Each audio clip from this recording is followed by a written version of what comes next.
Não existe contradição fundamental entre socialismo e uma economia de mercado. Henry Grunwald, editor-chefe do Time. O Partido Comunista da China sempre disse às pessoas para serem altruístas e servirem ao povo. Na reforma econômica atual, você diz para as pessoas prosperarem, porém, alguns casos de corrupção e abuso de poder vieram à tona. Quais medidas você planeja tomar para resolver esses problemas? Deng Xiaoping. Nós os resolveremos de duas maneiras: educação e lei.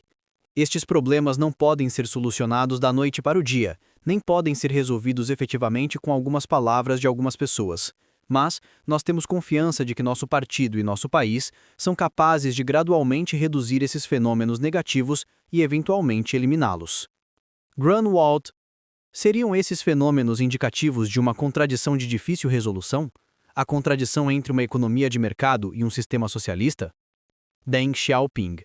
Não existe contradição fundamental entre socialismo e uma economia de mercado. O problema é como desenvolver as forças produtivas mais efetivamente. Nós tínhamos uma economia planificada, mas nossa experiência com o decorrer dos anos mostrou que uma economia planificada dificulta o desenvolvimento das forças produtivas até um certo ponto. Se combinarmos uma economia planificada com uma economia de mercado, estaremos em uma posição melhor para libertar as forças produtivas e acelerar o crescimento econômico.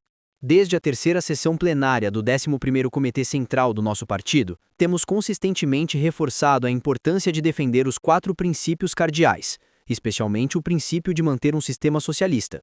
Se quisermos manter o sistema socialista, é essencial que desenvolvamos as forças produtivas.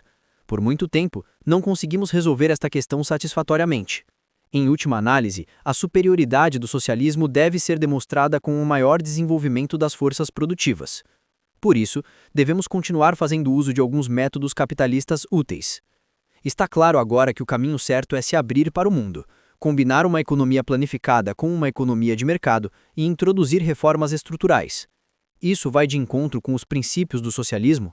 Não, porque no curso da reforma iremos nos assegurar de duas coisas. A primeira é que o setor público da economia seja sempre predominante. A outra é de que, desenvolvendo a economia, procuramos a prosperidade comum, sempre tentando evitar polarização. As políticas de usar fundos estrangeiros e permitir a expansão do setor privado não enfraquecerão a posição predominante do setor público, que é um aspecto básico da própria economia. Muito pelo contrário.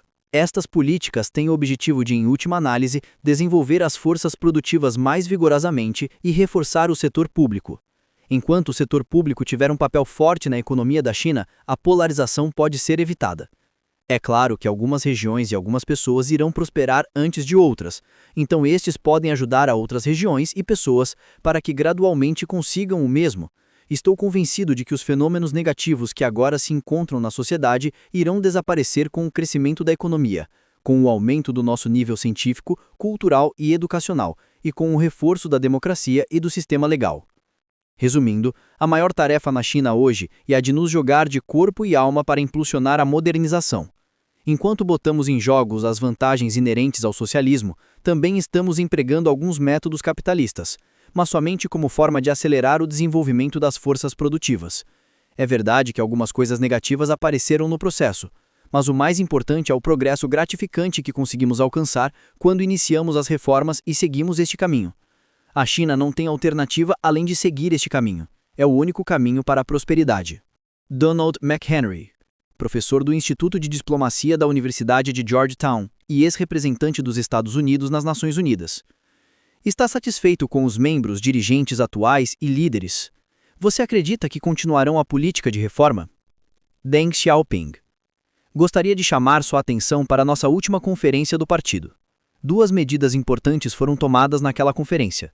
Primeiramente, após uma revisão das experiências dos últimos 7 anos, estabelecemos uma taxa de crescimento apropriada para a economia e adotamos o 7º Plano Quinquenal, 1986-1990, que foi projetado para criar as condições necessárias para um crescimento estável e prolongado neste século e no próximo. Segundo, fizemos mudanças organizacionais para garantir a continuidade desta política, ou seja, a média da idade dos quadros líderes começou a ser reduzida, começando com o Comitê Central e os órgãos governamentais centrais. A continuidade de nossa política depende principalmente de 2 fatores. Primeiramente, se ela é certa, Esse é o fator mais importante. Por que continuaríamos se não é certa? Se é certa e pode promover o desenvolvimento das forças produtivas em uma sociedade socialista e gradualmente levar a qualidade de vida das pessoas, a própria política garante sua continuidade. Segundo, depende daqueles que executam a política. Tanto no governo central como nos governos locais, devem existir pessoas energéticas que ousem forjar novos caminhos.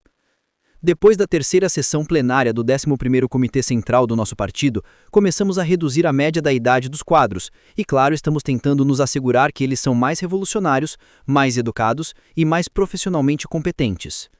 Foi o 12º Congresso Nacional do Partido, em 1982, que decidiu a convocação da recente Conferência do Partido. Como a idade média dos membros dos órgãos dirigentes do partido era muito alta, foi decidido que antes do próximo, em 1987, seria realizada uma conferência do partido em que essa idade poderia ser reduzida. Carsten Prager, editor internacional do Time, gostaria de fazer uma pergunta pessoal. Em sua longa carreira revolucionária, você mudou o destino e a orientação do povo chinês de novo e de novo. Como você gostaria que eles se lembrassem de você quando você se for? Deng Xiaoping. Espero que eles nunca me deem muita notoriedade. O que eu fiz representa as aspirações do povo e dos comunistas chineses. É tudo. E as políticas do partido foram planejadas pelo coletivo. Antes da Revolução Cultural, eu também era um dos principais líderes do partido, então também devo ser responsabilizado por alguns erros cometidos naquele tempo. Afinal, nenhum homem na face da Terra está livre de falhas.